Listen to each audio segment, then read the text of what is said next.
And welcome. Today I'm going to do a tutorial on how to make these resin bling paper clips.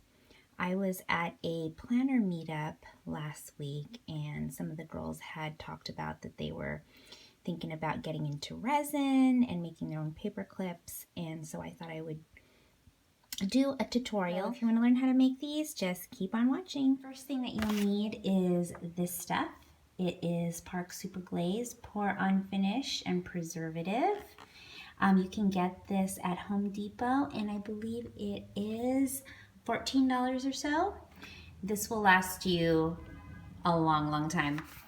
Second you'll need is cups. The thing you'll need is a stirrer. I like to use popsicle stick, a marker, your favorite glitters. These are my favorite. A little bit of paint and molds. Now these molds I purchased from Molded from Love by Danette. She has an Etsy store. So what you're gonna do first is you're gonna give yourself about, I would say, an inch mark on your popsicle stick. Doesn't have to be precise. An inch will give you plenty of resin to play with, so you can make a ton of paper clips with this. And what I'm going to do is I'm going to line it up in one of these cups. So I'm going to put the popsicle stick at the bottom here, and I can see that it's giving me a mark there. And I will take my pen and I will mimic that line on both cups. What you will get in the super glaze, part A and part B. So I'm going to part A in here and B in here. All right, now that you have both parts in there, you're going to pour one into the other. You could also use a cylinder that, you know, has the markings on them so that you can get a very precise pour. But I find that it's easier that you use cups that you can throw away, because this is very hard to clean unless you use plastic cups, which are meant for resin. It's just a pain in the butt to clean them. So it's really better just to use disposable cups, I find. And just really try to get every last bit of resin. So now you're going to stir this. And you can see how slow I'm stirring this. You want to stir it like this for 4 minutes straight.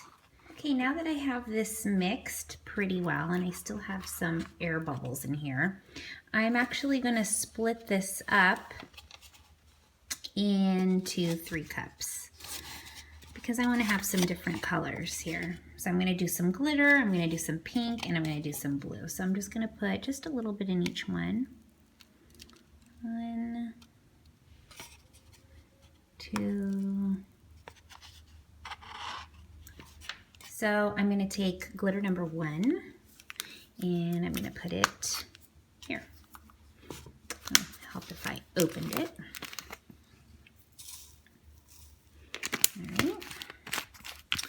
And then I'm going to put this beautiful glitter here.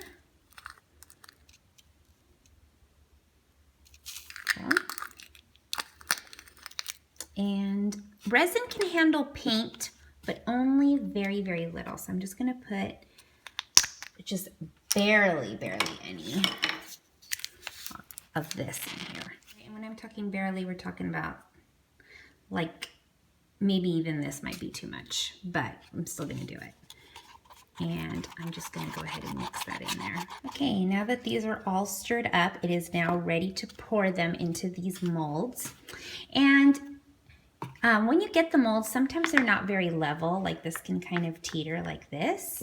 So I like to put them on these little duct tape rolls, so that way they're nice and even when I pour them. See, I always wanted to have a glitter gummy bear. I'm just gonna pour this guy in. Right, here goes the pink. Bling, that'll level that. Don't want to pour it too high just enough. Okay, so I've poured all of them, and now I'm gonna grab a lighter, and I am going to kind of glaze over them all really quickly, and this stuff is not flammable whatsoever. And what this does is it gets rid of all the air bubbles. We're gonna let this cure for 24 hours. And I will be back to show you what the next step is. Oh, and by the way, here is some fun eye candy. Okay, so it has been 24 hours and these have cured, and I am now going to pop them out of the molds. And by the way, this is a Cat's Perfect mold. Completely overlooked that. So I'm just going to push them out of the molds. They come out super easy, super perfect. Ah, I love that already. And just give them a little push. Like so. Oh, that one turned out so good and so shiny. Okay, so these are all now popped out, and they turned out really, really well. And I'm just gonna show you how I glue them so that the paper clip is very, very durable. You can see it already has like the beautiful glitter. I'm just going to put a little bit of glue on the back. Okay, so I've put quite a bit on there. And then I'm going to take one of my paper clips, and I think I will use this guy, and I'll put it right over it. The thing I'm gonna do is I'm going to take just like a piece of cardstock. Let's get one that matches a little bit better. So the silver one. And then I like to sandwich the glue on each side of the paper clip. I'll put a little bit here on the circle, and I'll just put it right on top. I will stick a piece of washi tape right over that. So kind of like that. And then I will not touch this for another 24 hours. Okay, now I want to show you a different style. So some of the molds had duplicates, and they were 2 parts of a mold. So this one and this one. And this is gonna be even more fun.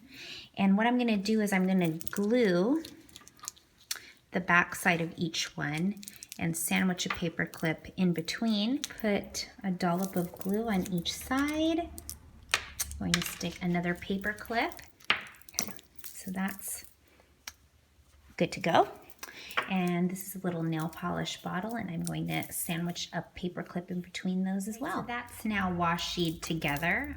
Okay, all glued down. Just gonna wait a few hours for this to set, preferably 24. Okay, now all of the clips are dry, and they're very, very sturdy. I'm just gonna show you how I'm going to decorate these.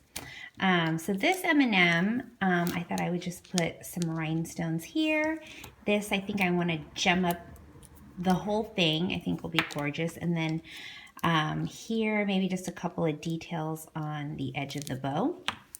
And if you're new to blinging things up, again, my favorite glue is the E6000, which I've been using the entire time. The second thing is this guy, which is the Crystal Katana. And I want to show you how I keep my rhinestones. This is from Hobby Lobby. And what I like about it is if you open it up, it has compartments for the rhinestones, and each one is separate. Now, when you're picking up the rhinestones, what's really frustrating is when they get turned upside down and you have to flip them over and then pick them up. So if you're familiar with that from blinging things up, it can be really annoying. So the coolest thing is you can close it, give it a little shake, and then when you open it again, you know, the rhinestones will be flipped the other way. So that's why I like how convenient this is. All right, so I'm just gonna put a little bit of glue on the M, and you can see I bought a new E6000 because the other one had seen its last. And I always cover it immediately after because, as you all know, if you use the glue on the E6000, it'll get all goopy at the top, and then you can no longer use it, you'll have to like kind of poke a hole through it. So always close it after you're done applying. You can see how easy it is to pick up these rhinestones. And then I'm just gonna use this to cover the whole initial here. Okay, so that's what that looks like, all gemmed up. Super cute. Now I'm gonna move on to this one. This will look good if we gem it up in 3 different sizes. And this is really popular. Usually, like, if I get my nails done somewhere really fun, this is how they rhinestone up my nails. It makes it look that much more pretty. So I'm just gonna put this all over, maybe about half of the heart here. Seal it up. And I'm gonna start with the big rhinestones first. Let's get that out of the way. And I'm just gonna take a few here and just kind of plop them anywhere. Boom.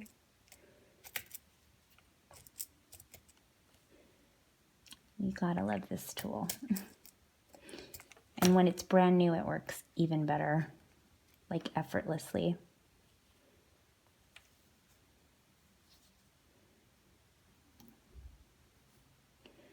Alrighty, so I'm not too worried about the placement of it. Looks kind of like that.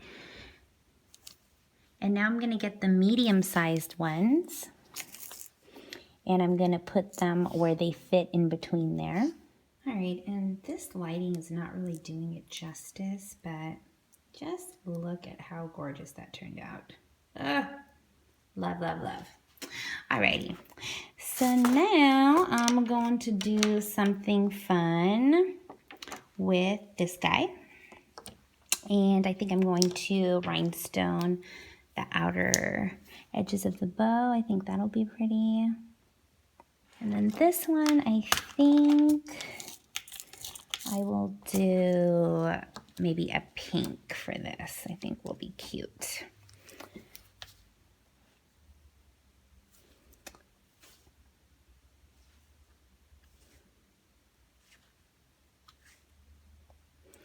And by the way, when you do this,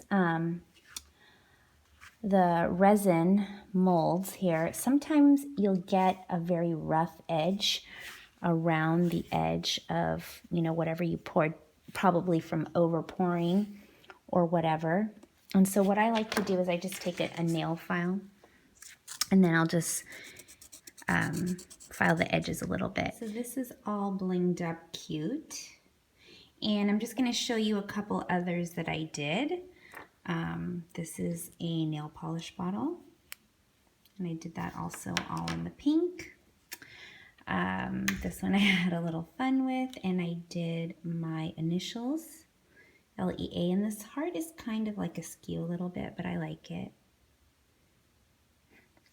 And I did a gummy bear.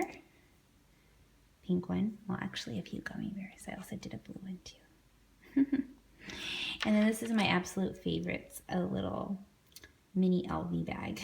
And that's gonna go in my next setup that I'm waiting for from Milk Shop. I ordered some rings from her.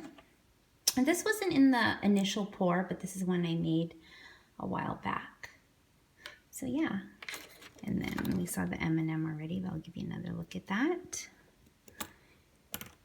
And the bling bling heart. Thank you so much for watching and happy planning. Bye.